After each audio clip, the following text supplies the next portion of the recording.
आज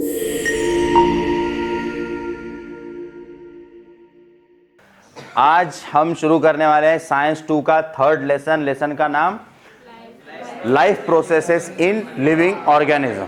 ध्यान से सुनना, टॉपिक का हर एक बेस अगर समझ में आ गया तो आगे जाके जो कंसेप्ट है वो इससे रिलेट करेगा। इंट्रोडक्शन पार्ट में हम सबसे पहले देखेंगे कि हमारे बॉडी में कितनी processes at a time simultaneously शुरू रहती। जैसे कि फर्स्ट वन इज न्यूट्रिशन, जो भी चीजें हम खाते दैट इज न्यूट्रिशन, और फूड वी कंज्यूम, इसको आप डाइजेशन के हिसाब से भी देख सकते हैं। द प्रोसेसेस लाइक न्यूट्रिशन, ये कंटिन्यूअसली हमारे बॉडी में चलती रहती है। Take food to stay alive. और एक दूसरी प्रोसेस जो हमारे बॉडी में चलती रहती है, respiration. With the help of respiration we inhale oxygen and exhale carbon dioxide. This process is also equally important to remain alive. Third process जो हमारे बॉडी में चलती है, excretion, removal of harmful substances from our body. It is also equally important. Next process is circulation. जो भी digestive system ने digest किया plus respiration system ने उसमें ऑक्सीजन मिलाया, ये सारी चीजें अगर सेल तक जाएगी तो एनर्जी बनेगी। तो इनको लेके जाने का काम with the help of blood होता है सर्कुलेटरी सिस्टम के थ्रू।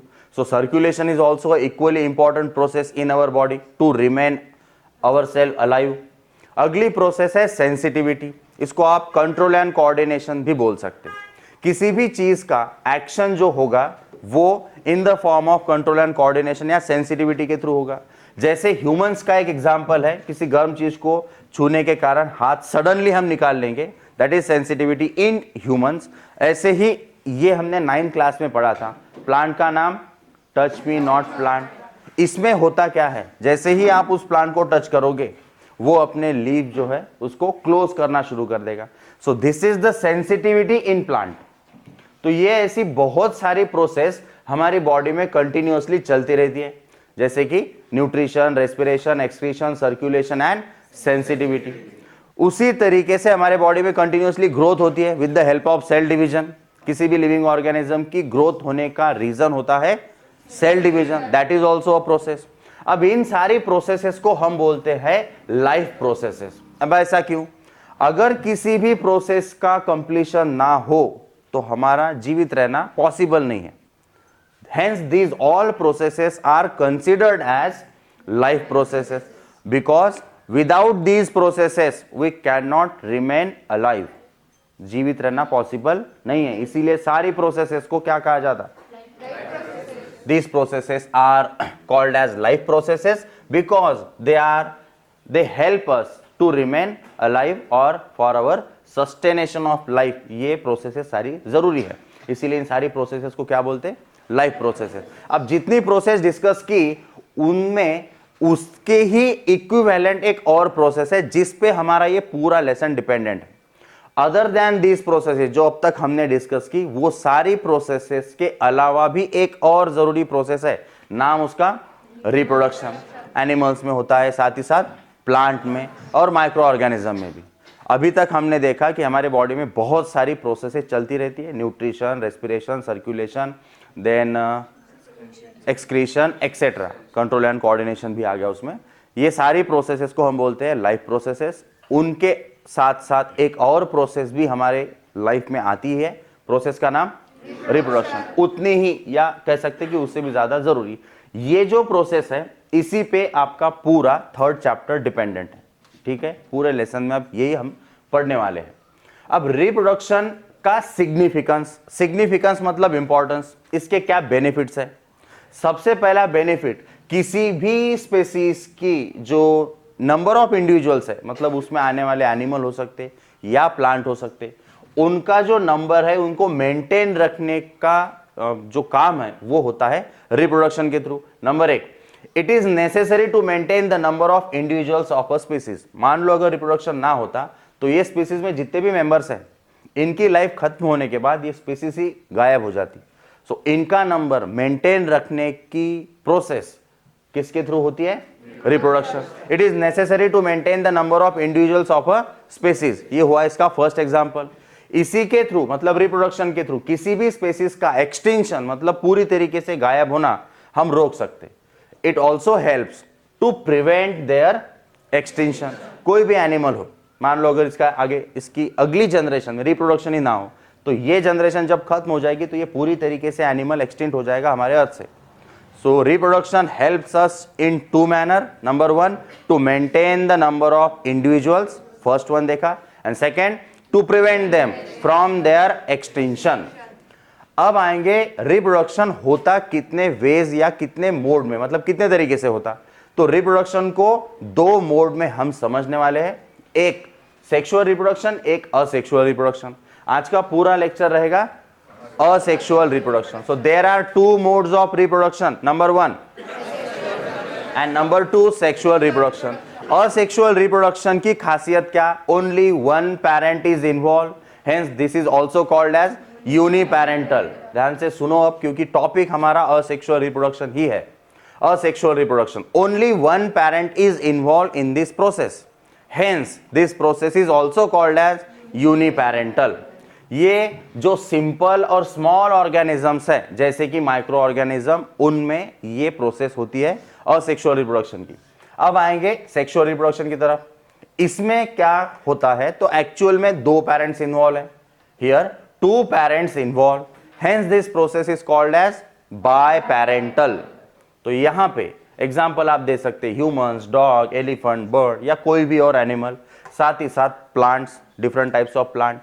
ये है कुछ example, humans, then dog, elephant and birds. Plant का भी इसमें आप इसको मेंशन कर सकते हैं। सो रिप्रोडक्शन के वेज या मोड कितने, नंबर एक, very good, number two, in one type there is only one parent involved, hence it is uniparental. In second there are two parents, so that is very good। अब हम पढ़ेंगे asexual reproduction. इसमें भी दो group बनाने हैं, एक unicellular के लिए, एक मल्टीसेल्युलर के लिए। शुरुआत जो होगी वो यूनिसेल्युलर से होगी।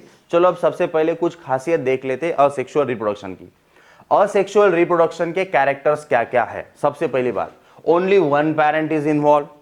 अभी हमने देखा asexual reproduction in which cell divide mitotically, मतलब एक सेल जो है यूनिसेल्युलर बोलो या फिर मल्टीसेल्युलर बोलो, वो सेल माइटोसिस के थ्रू डिवाइड होगी। So asexual reproduction occurs through which type of cell division, इसीलिए बोला गया है दिस रिप्रोडक्शन ऑकर्स माइटोटिकली।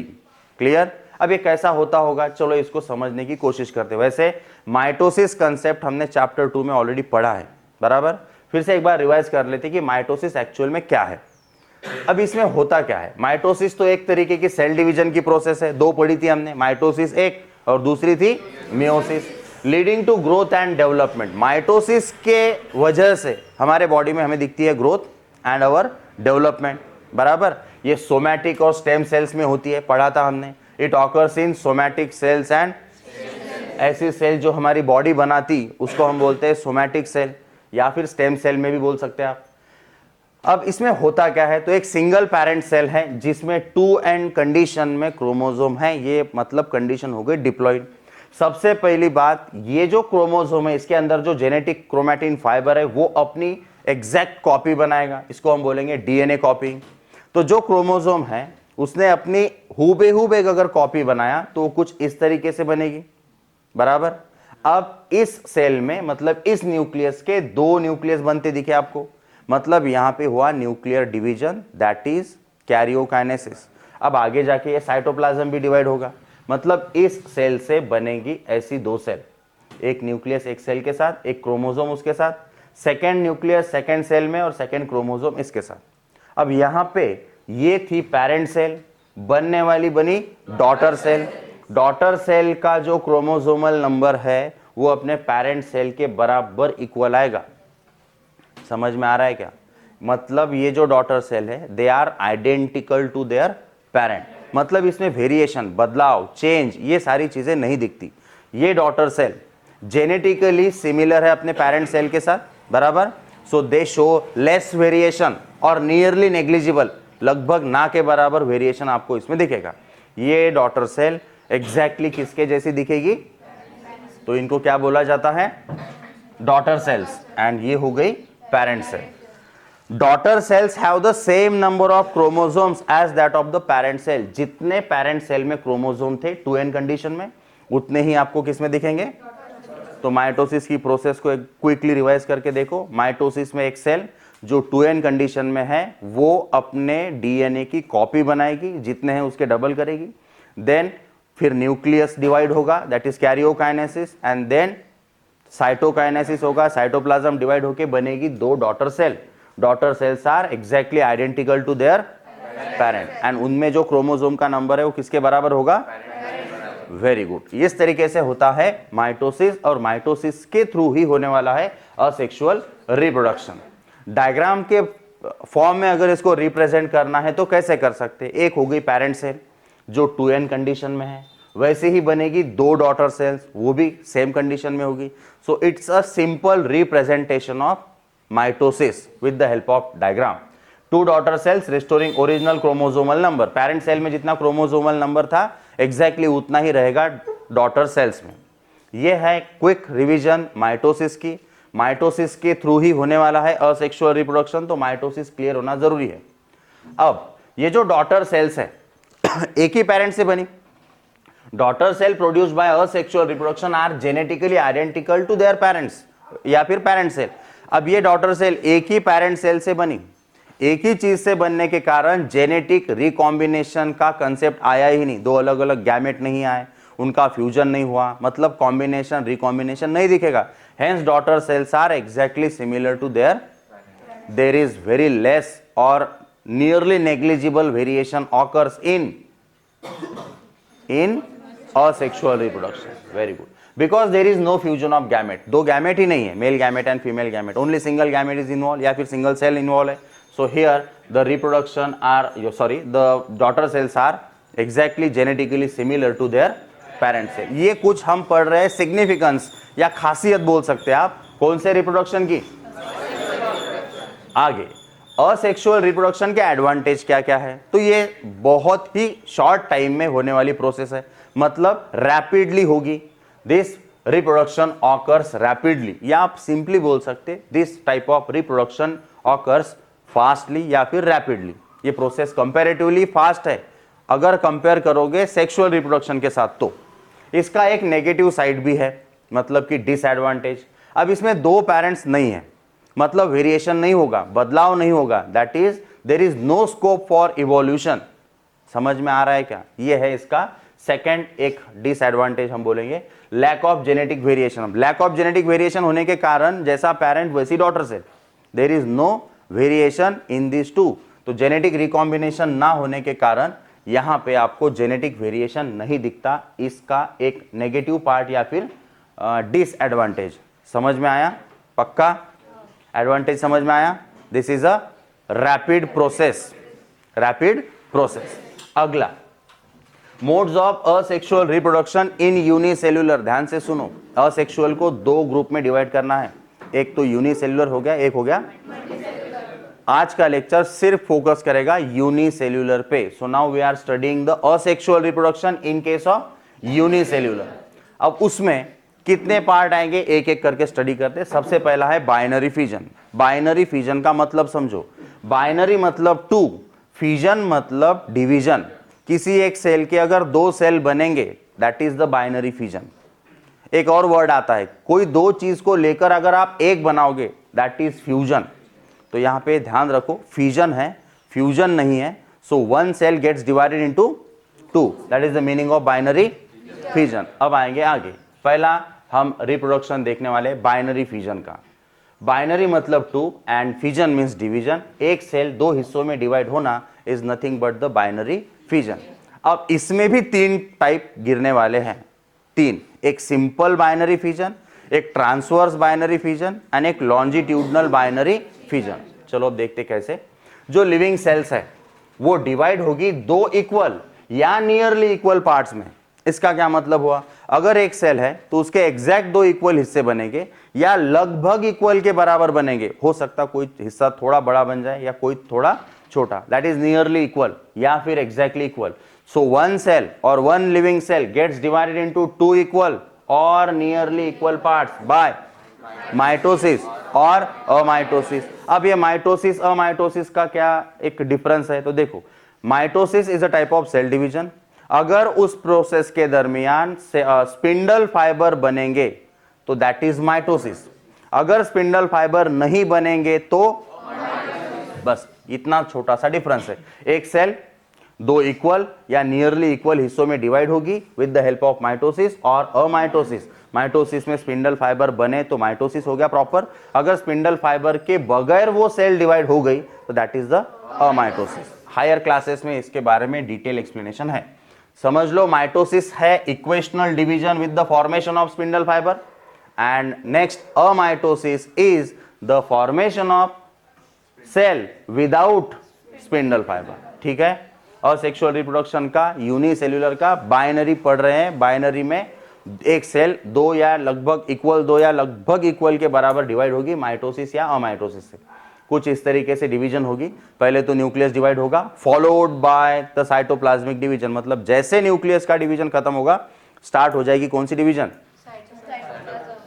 आगे आते। ये किन किन बैक्टीरिया या माइक्रो ऑर्गेनिज्म में देखा जाता है, तो सबसे ज्यादा ये जो प्रोसेस है ये होती है प्रोकैरियोटिक लाइक बैक्टीरिया। ऐसी प्रोकैरियोटिक सेल आपने 8-9 में पढ़ा है, ऐसी सेल जिसका न्यूक्लियस वेल डेवलप नहीं, जिसकी न्यूक्लियर मेम्ब्रेन वेल डेवलप नहीं, डिफरेंट सेल ऑर्गेनेलिज जिसमें एब्सेंट है, जैसे कि माइटोकॉन्ड्रिया हो सकता, एंडोमेट्रिक रेटिकुलम हो सकता, ऐसे डिफरेंट ऑर्गेनेलिज जिसमें प्रेजेंट ना हो, ऐसे सेल को बोला जाता है प्रोकैरियोटिक सेल। तो सारे के सारे प्रोकैरियोटिक आते हैं किंगडम 1 मोनेरा में, उनमें ज्यादातर देखा जाता है बाइनरी फिजन। साथ ही साथ कुछ यूकैरियोटिक में भी होता है बाइनरी फिजन। यूकैरियोटिक में दो ग्रुप थे, यूनिसेल्युलर मल्टीसेल्युलर। उस यूकैरियोटिक के यूनिसेल्युलर का किंगडम है प्रोटिस्टा, जिसमें आता है अमीबा, पैरामेशियम, यूग्लेना, ऐसे कुछ बैक्टीरिया, उनमें भी होती है बाइनरी फिजन। ठीक है, तो प्रोकैरियोटिक्स में ज्यादातर होगी, कुछ यूकैरियोटिक्स जैसे कि प्रोटिस्टा ग्रुप में भी होगी। सम प्रोटोजोआ जैसे अमीबा हो गया, पैरामेशियम हो गया और यूग्लेना, इनमें भी होता है बाइनरी फिजन। कुछ बैक्टीरिया के अलावा सेल के ऑर्गन भी बाइनरी फिजन करते हैं। These are not the living things, ये सेल का हिस्सा है, ये सेल का कुछ पार्ट है, वो भी सेल डिवीजन करता है बाइनरी फिजन से। मतलब जैसे कि माइटोकॉन्ड्रिया अपने जैसी कॉपी बना लेगा, कौन से मेथड से, बाइनरी फिजन से। साथ ही साथ प्लांट में जो प्रेजेंट रहता है क्लोरोफिल, वो भी बाइनरी फिजन से ही अपनी एक कॉपी बनाएगा। तो हमने देखा कि ये फिजन होता है मोस्टली तो प्रोकैरियोटिक में एंड इन सम प्रोटोजोअन्स। ये हो गए सारे के सारे माइक्रो ऑर्गेनिज्म। इनके अलावा भी कुछ सेल के ऑर्गन्स में भी बाइनरी फिजन होता है, that is the mitochondria and chloroplast. ये हो गए इसके दो एग्जाम्पल। अब एग्जाम्पल के लिए आप प्रोटोजोआ का ले सकते अमीबा। अमीबा के केस में कल जब हम पढ़ेंगे या अगले वीडियो में जब पढ़ेंगे तो मल्टीपल फिजन भी होगा। अब देखो अमीबा करता है बाइनरी फिजन कब, जब फेवरेबल कंडीशन हो। अब फेवरेबल कंडीशन मतलब क्या, उसके लिए फूड, वाटर, सारी चीजें अबंडेंटली अवेलेबल है, बहुत ज्यादा पैमाने पे अगर अवेलेबल है सारी चीजें, तो उसके लिए हो गई फेवरेबल कंडीशन। जब फेवरेबल कंडीशन होगी तब अमीबा करेगा बाइनरी। जब होगी अनफेवरेबल कंडीशंस, मतलब lack of food, lack of water, higher temperature, जो उसके जीने में दिक्कतें पैदा करेगा, ऐसी सिचुएशन हो तो अमीबा उस केस में करता है मल्टीपल फिजन। ध्यान से सुनो, अमीबा एक, जब फेवरेबल कंडीशन होगी it will going through the process of binary fission. अगर एडवर्स कंडीशन है, मतलब कि फेवरेबल कंडीशन नहीं है, तो कौन सा फिजन होगा, समझ में आया, पक्का। चलो अब देखेंगे फिर से एक बार। In amoeba binary feature occurs through any plane. अब ये अमीबा, इसके पास कोई एक प्रॉपर शेप है ही नहीं, there is no specific shape, या रेगुलर शेप नहीं है उसके पास, ये है इरेगुलर शेप। तो ये खुद को किसी भी प्लेन में दो हिस्सों में डिवाइड कर सकता है, जैसे कि हॉरिजॉन्टली, वर्टिकल, ऐसे दो हिस्से बन सकते, ऐसे दो हिस्से बन सकते, या ऐसे। Amoeba has no specific shape. Due to the lack of specific shape, amoeba can divide itself in any plane. कोई भी प्लेन में वो डिवाइड कर सकता। तो जब कोई भी प्लेन में कोई बैक्टीरिया खुद को डिवाइड करे तो ये, तो देखो दो हिस्सों में तो डिवाइड हो रहा, बाइनरी फिजन तो आएगा ही। किसी भी प्लेन में अगर कट करते हो तो that is the simple binary fission. Amoeba के पास कोई स्पेसिफिक शेप नहीं है, इरेगुलर शेप है, इसीलिए अमीबा खुद को किसी भी प्लेन में, यहां इमेज में देख लो ये हॉरिजॉन्टल कट हुआ, अब ये ऐसे अगर कट करोगे तो दो आपको अमीबा बनते दिखेंगे। आप इसको ऐसे भी कट कर सकते हो या फिर आप इसको वर्टिकली भी कट कर सकते हो, किसी भी प्लेन में कट करो तो ऐसे डिवीजन को बोला जाता है simple binary fission. This is called as simple binary fission. कौन से बैक्टीरिया का एग्जांपल देखा? अमीबा। और ध्यान रखना कब होगा? सिर्फ तब होगा जब फेवरेबल कंडीशन होगी। फेवरेबल कंडीशन समझ में आई? उसके जीने के लिए सबसे अच्छी इन्वायरमेंट जब होगी तब वो बाइनरी फिजन की प्रोसेस से रिप्रोडक्शन करेगा। अगला एग्जाम्पल देखेंगे बाइनरी फिजन का ही। पैरामेशियम के केस में क्या होता है? इन case of paramecium binary fission occurs through transverse section. ये सिर्फ और सिर्फ हॉरिजॉन्टली खुद को दो हिस्सों में डिवाइड करेगा। तो जो भी बैक्टीरिया खुद को हॉरिजॉन्टली दो हिस्सों में डिवाइड करेगा then that type of reproduction is called as transverse. कौन से बैक्टीरिया में होगा? ये है उसकी इमेज। अगर इसको आप हॉरिजॉन्टली कट करोगे तो ये कुछ इन दो सेल्स में डिवाइड होता दिखेगा। ये हो गई पेरेंट सेल, ये बनी दो डॉटर सेल, दोनों का डिवीजन हुआ हॉरिजॉन्टली। जब जब हॉरिजॉन्टली डिवीजन होगा ऐसे डिवीजन को क्या बोलेंगे? दो हिस्सों में डिवाइड होगा तो बाइनरी तो आएगा ही, हॉरिजॉन्टली हुआ तो ट्रांसवर्स बाइनरी फिजन। ऐसे हॉरिजॉन्टली दो हिस्सों में ब्रेक हो गया, so that is the transverse binary fission. समझ में आ रहा है क्या? बाइनरी फिजन के कितने टाइप अभी तक देखे? पहला वाला, और कौन से बैक्टीरिया में हुआ? Very good. दूसरा वाला किसके केस में हुआ? बहुत बढ़िया। आगे थर्ड एंड लास्ट, बाइनरी का थर्ड और बाइनरी का लास्ट, ये है लॉन्जिट्यूडनल सेक्शन। लॉन्जिट्यूडनल मतलब वर्टिकल। अगर इस बैक्टीरिया को आप ऐसे युग लेना है, ये इसको अगर मैं वर्टिकली कट करूं तो इसके दो हिस्से बनते दिखेंगे। This is the parent cell और ये फाइनली जो रिजल्ट मिला ये कैसे कट हुआ ये दो हिस्सों में? बराबर। ये माइटोसिस है, सब एक सेल दो सेल में डिवाइड हो रही, that is the mitosis. Euglena के केस में लॉन्जिट्यूडनल कट होगा। लॉन्जिट्यूडनल मतलब वर्टिकल। अगर कोई बैक्टीरिया या माइक्रो ऑर्गेनिज्म खुद को वर्टिकली दो हिस्सों में डिवाइड करे तो ऐसे बाइनरी फिजन को बोला जाता है लॉन्जिट्यूडनल बाइनरी फिजन। तो अब तक हमने क्या क्या देखा? असेक्सुअल रिप्रोडक्शन में यूनिसेल्यूलर, यूनिसेल्यूलर में तीन, सिंपल, ट्रांसवर्स, लॉन्जिट्यूडनल। सिंपल में किसी भी प्लेन में कट होगा, ट्रांसवर्स में सिर्फ हॉरिजॉन्टली कट होगा, लॉन्जिट्यूडनल में सिर्फ वर्टिकली। तो सिंपल वाले का एग्जांपल था अमीबा, देन सेकंड में पैरामेशियम और थर्ड वाले में था। और अमीबा के बारे में और एक फैक्ट याद रखना, जब फेवरेबल कंडीशन होगी तब बाइनरी होगा। When there is adverse condition वो फिर क्या होगा? पक्का? अब आएंगे अगले टॉपिक पे। अगला टॉपिक है हमारा मल्टीपल फिजन। देखो बाइनरी फिजन के शब्द का मतलब था एक के दो हिस्से होना। मल्टीपल नाम से ही समझ में आ रहा है, एक तो एक के दो नहीं होंगे, दो से ज्यादा हो सकते। So this is the multiple fission. फिर से फिजन मतलब तो डिवीजन है, मल्टीपल मतलब बहुत सारे। एक के दो के बजाय बहुत सारे अगर सेल बन गए तो फिर फिजन का नाम क्या है? कब होगा? जब होगी एडवर्स कंडीशन। समझ में आया? एडवर्स कंडीशन मतलब ऐसी सिचुएशन जहां पे फूड की कमी है, वाटर की कमी है, बहुत ही ज्यादा हाई टेम्परेचर है, उसके लिए सुटेबल इन्वायरमेंट नहीं है, तो that is the adverse condition. उस केस में होगा मल्टीपल फिजन करने वाला बैक्टीरिया रहेगा इसमें अमीबा। चलो स्टार्ट करते हैं नेक्स्ट। असेक्सुअल रिप्रोडक्शन का सेकेंड टाइप शुरू हो गया, पहला बाइनरी खत्म हो गया। Second is multiple fission seen in Plasmodium and amoeba. कौन से बैक्टीरिया में दिखता है? Plasmodium and amoeba. ये हो गई इनकी इमेज। आगे it occurs during unfavourable condition. जब फेवरेबल कंडीशन ना हो तब होगा, तो आप इसको एडवर्स कंडीशन भी बोल सकते हैं। अनफेवरेबल या एडवर्स, जो वर्ड सही लगे आसान लगे उसको फॉलो करो। It occurs during unfavourable condition. Amoeba becomes almost round. अब पहली बात, अमीबा, थोड़ी देर पहले हमने डिस्कस किया कि अमीबा के पास कोई भी प्रॉपर शेप नहीं है, लेकिन जब उसको मल्टीपल फिजन करना होता है वो खुद को लगभग स्फीयर के जैसा सर्कुलर बनाता है। मतलब ये जो उसके ऑर्गन्स है बाहर वाले, इनको सुडोपोडिया बोला जाता है, वो उनको अंदर की तरफ खींचकर खुद को एक सर्कल की तरह बना लेगा।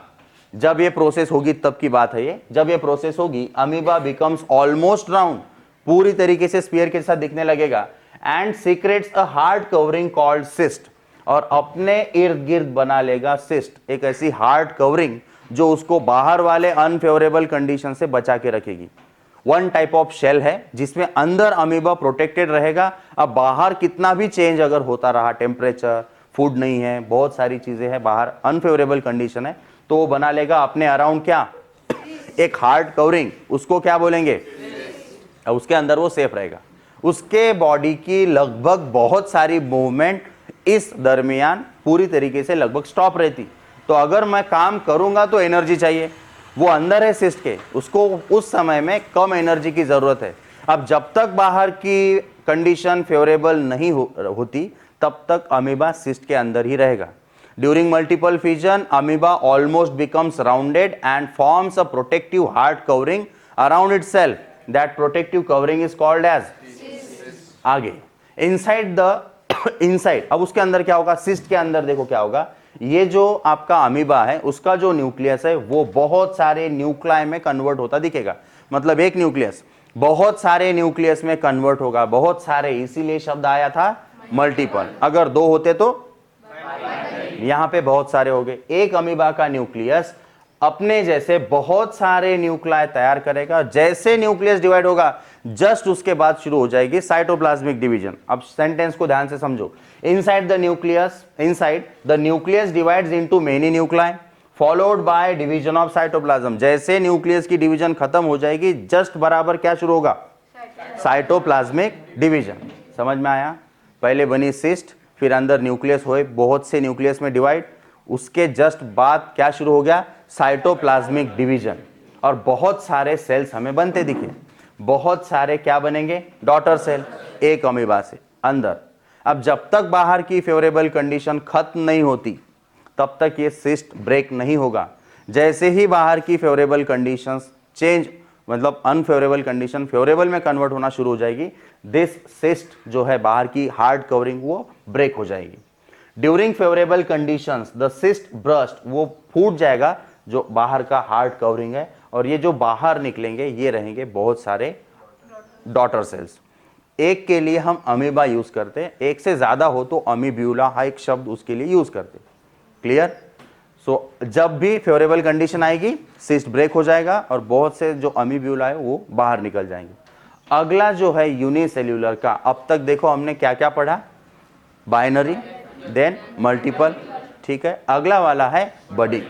अब सबसे पहले बर्ड शब्द का मतलब समझने की कोशिश करते। बर्ड, आउटग्रोथ, किसी भी चीज पर जो बाहर का हिस्सा आपको अगर बनता दिखे तो उसको बोलेंगे बर्ड। ये होता कैसे देखो, ध्यान से सुनना, एक बार कंफ्यूजन ना हो। बडिंग वाला कंसेप्ट यूनिसेल्यूलर में भी आने वाला है और बडिंग सेम शब्द मल्टी सेल्यूलर में भी आएगा। अभी हम जो बडिंग पढ़ रहे हैं वो यूनिसेल्यूलर वाले की है। अगर एग्जाम में आई डिफाइन बडिंग या फिर एक्सप्लेन इन ब्रीफ, तो आपको दोनों लिखना सबसे ज्यादा सही रहेगा। आज का जो है वो शुरू होगा यूनिसेल्यूलर, नेक्स्ट पार्ट में हम देखेंगे मल्टी सेल्यूलर में बडिंग कैसी होगी। अभी बडिंग की प्रोसेस देखो, ध्यान से इस इमेज को देखने की कोशिश करो। एक बाहर आपको आउटग्रोथ बनती दिखी, बराबर, वो आउटग्रोथ धीरे धीरे बड़ी होती गई और एक सेल से दो सेल अलग हो गए। तो किसी एक चीज पे जब ऐसा मान लो सर्कल है, किसी एक हिस्से में थोड़ा सा सर्कल बाहर बनता दिखेगा, उसी बाहर वाले बढ़ने वाले हिस्से को बोला जाता है बड। एंड इस प्रोसेस से जो होगा रिप्रोडक्शन, उसको नाम गिरा बड, मतलब आउटग्रोथ। किस में होता है, ईस्ट जैसे यूनिसेल्यूलर में। बडिंग पढ़ रहे हैं यूनिसेल्यूलर वाला, किस में होगा, ईस्ट जैसे यूनिसेल्यूलर में। अ स्मॉल आउटग्रोथ, मतलब देखो ये थी लगभग राउंडेड सेल, ये थोड़ा सा हिस्सा बाहर बनता दिखा, बाहर निकलते दिख रहा है, उसी को बोला जाता है outgrowth. A small outgrowth is form on the parental cell, parent cell पे एक छोटी सी आउटग्रोथ बनेगी। अब ये आउटग्रोथ धीरे धीरे बड़ी होती जाएगी। The nucleus of the parent cell divides, ये जैसी आउटग्रोथ बड़ी अभी आगे आगे बढ़ेगी, ये जो न्यूक्लियस है ये डिवाइड होना शुरू हो जाएगा कुछ इस तरीके से। सबसे पहले थी सेल, थोड़ी आउटग्रोथ दिखी, बाहर का हिस्सा, या ऐसा कुछ हुआ। अब ये न्यूक्लियस डिवाइड होना शुरू हो गया, मतलब कैरियोकाइनेसिस स्टार्ट हो गया। न्यूक्लियस अब इस आउटग्रोथ की तरफ मूवमेंट करना शुरू करेगा न्यूक्लियस का कुछ हिस्सा। The nucleus of the parent cell divides and one daughter nucleus migrate into the bud. Migrate मतलब एक जगह से दूसरे जगह जाना। माइग्रेशन ऑफ बर्ड्स आपने पढ़ा होगा कि बर्ड फूड के इसमें सर्च में एक एरिया से दूसरे एरिया में जाते हैं, उसको हम बोलते हैं माइग्रेशन। सिमिलरली अगर न्यूक्लियस एक हिस्से से दूसरे हिस्से में जा रहा तो न्यूक्लियस क्या कर रहा है? माइग्रेशन। सो फर्स्ट आउटग्रोथ बनेगी, then nucleus will divide and nucleus will migrate to the outgrowth या फिर इनटू द बर्ड। अब आगे the bud increases in size. धीरे धीरे ये बर्ड का जो आकार है वो बढ़ता बढ़ता जाएगा। न्यूक्लियस हो गए प्रॉपरली डिवाइड। अब डिवीजन बाकी है किसकी? साइटोप्लाज्म की। अब ये साइटोप्लाज्म भी थोड़ी देर में डिवाइड हो जाएगा। धीरे धीरे बर्ड इंक्रीज होगा और जब अपनी ग्रोथ पूरी कर लेगा then it will get separated from the parental cell. फिर ये सेपरेट हो जाएगा जब उसकी डिवीजन या ग्रोथ उसकी पूरी हो जाएगी। ये कुछ इस तरीके से आपको दो सेपरेट सेल बनती दिखी। तो ये हो गए पैरेंट ईस्ट की सेल और ये जो बनी दोनों डॉटर ईस्ट सेल। और ये जो प्रोसेस हमने पढ़ी वो क्या है? The bird separates and grows further. वो बर्ड उससे सेपरेट हो जाएगा और फिर धीरे धीरे अपनी बाकी की ग्रोथ पूरी करेगा। टॉपिक समझ में आया? पक्का? अभी तक हमने क्या पढ़ा? अभी तक हमने पढ़ा असेक्सुअल रिप्रोडक्शन इन यूनि। अब हम जाएंगे मल्टीसेलुलर। ये टॉपिक हम नेक्स्ट मतलब कल के क्लास में देखेंगे। यूनिसेलुलर समझ में आया अच्छे से? कुछ डाउट? पक्का?